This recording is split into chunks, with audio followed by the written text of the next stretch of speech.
So hello નમસ્તે બાપા સીતારામ, કેમ છો મિત્રો? નવા બ્લોગમાં ફરી તમારું સ્વાગત છે. તો આજે આપણે આવી છીએ બગદાણા ધામ, અને એમ કહેવાય કે ભજનદાસ બાપાની 47મી પુણ્યતિથિ છે. તો વિડીયોમાં બને રહેજો, અને ખાસ વિનંતી છે કે તમને વિડીયો સારો લાગે તો લાઇક, શેર અને સબસ્ક્રાઈબ કરવાનું ભૂલશો નહીં. તો હવે જઈએ છીએ આપણે બાપાની શોભાયાત્રા જોવા. તો બાપા સીતારામ.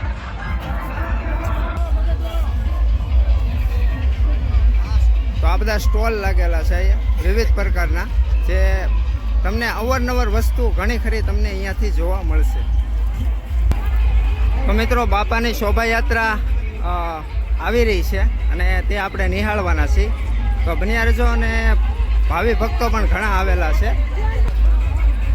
તો અહીંયા ઘણી પ્રકારની તમને આઈટમો જોવા મળશે. ગોલ્ડન સાઇઝ જોઈ શકો છો, વિવિધ પ્રકારના પકોડા, ગાડીઓ, સુતરફેણી.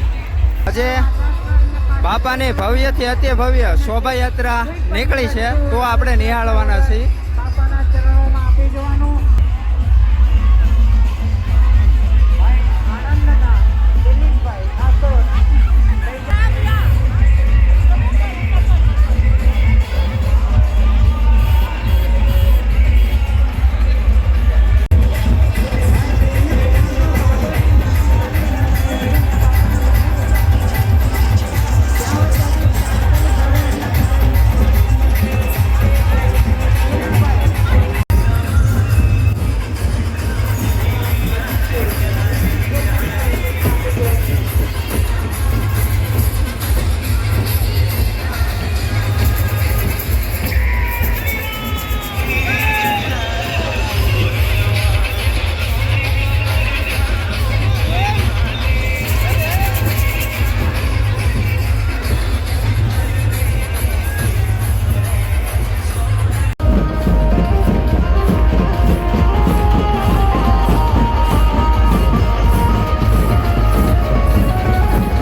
તો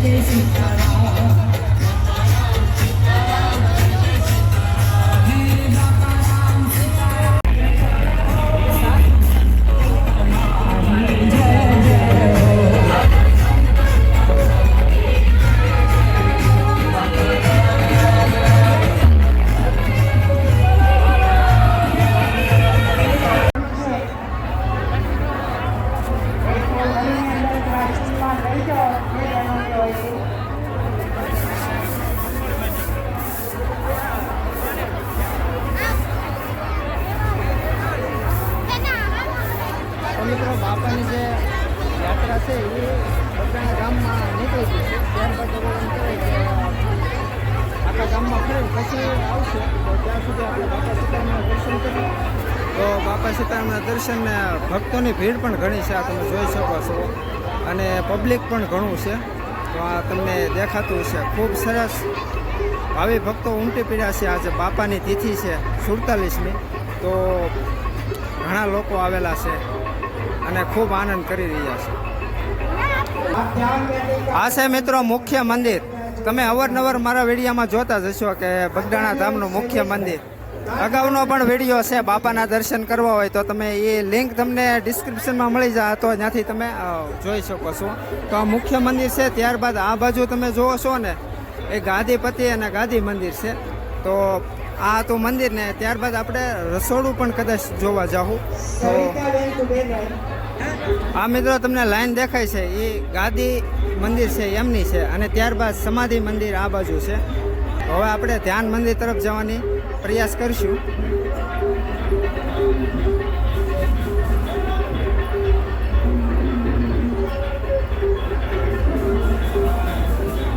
તો મિત્રો તમે જોઈ રહ્યા છો ગાદીપતિ મંદિર છે, અને ભક્તોની લાઈન જુઓ કેટલી, સેંકડોમાં લાઈન છે.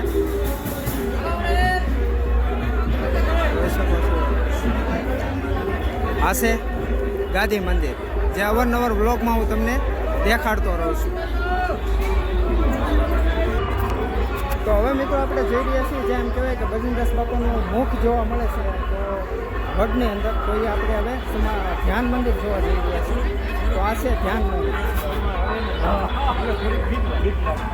મિત્રો આપણે ધ્યાન મંદિરે પહોંચી ગયા છીએ, અને જ્યાં ભજનદાસ બાપા એમ કહેવાય કે વડમાં દેખાય છે એ વડ પણ હું તમને દેખાડું. તો મિત્રો જે આ ફૂલની માળા તમને દેખાય છે, જ્યાં તમને ભજનદાસ બાપાનું મુખ જોવા મળે છે ભાગશાળીને, તો એ છે આ વડ, તમે જોઈ શકો છો. અને ભજનદાસ બાપાનું જે લાલ લીટા છે ત્યાં તમને જોવા મળશે. તો મિત્રો આપણે જોવા જઈ રહ્યા છીએ જ્યાં ભજનદાસ બાપા જે 4-વ્હીલની અંદર બિરાજતા હતા, એ 4-વ્હીલ આપણે જોવા જઈ રહ્યા છીએ. તો આ મંદિરની એક્ઝેક્ટ પાછળની ભાગ તમને આ જોવા મળશે. તો આ છે મંદિર, અને આ બાજુ છે પાછળનો વિભાગ જ્યાં તમને બાપાની 4-વ્હીલ જોવા મળશે. તો હવે આપણે 4-વ્હીલ જોવાના છે કે બાપા કઈ ગાડીમાં ફરતા. તો મિત્રો એ 4-વ્હીલ આવી છે જ્યાં બાપા બિરાજતા. તો એ છે આ 4-વ્હીલ. એમ્બ્રેસેટર કે અથવા ફિએટ નામની ગાડી છે, એ તો ખબર નથી એમ્બ્રેસેટર કહેવાય કે ફિએટ કહેવાય, પણ જે ભજનદાસ બાપા જે બિરાજતા ને એ આ 4-વ્હીલ છે. બાપા સીતારામ ગુરુ આશ્રમ બગદાણા જોઈ શકો છો. તો આ કદાચ એમ્બ્રેસેટર પણ કહી શકાય ને ફિએટ પણ કહી શકાય, કારણ કે બે સેમ ગાડી હોય છે, એટલે કાંઈ મને ડાઉટ રહેતો નથી.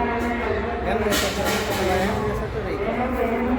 તો આ છે એ બાપુની 4-વ્હીલ.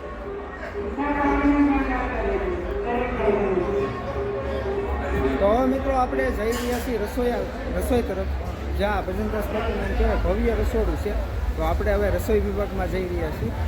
તો આશા કરીશ કે આજના વ્લોગમાં તમને ઘણું ખરું નવું જાણવા, જોવા અને બાપાની શોભાયાત્રા મળી છે. તો આવા નવા વ્લોગ જોવા માટે ચેનલને સબસ્ક્રાઈબ કરો, વિડીયોને લાઈક કરો. હાલો એક વ્લોગ જય હિન્દ, જય ભારત, વંદે માતરમ, હર હર મહાદેવ.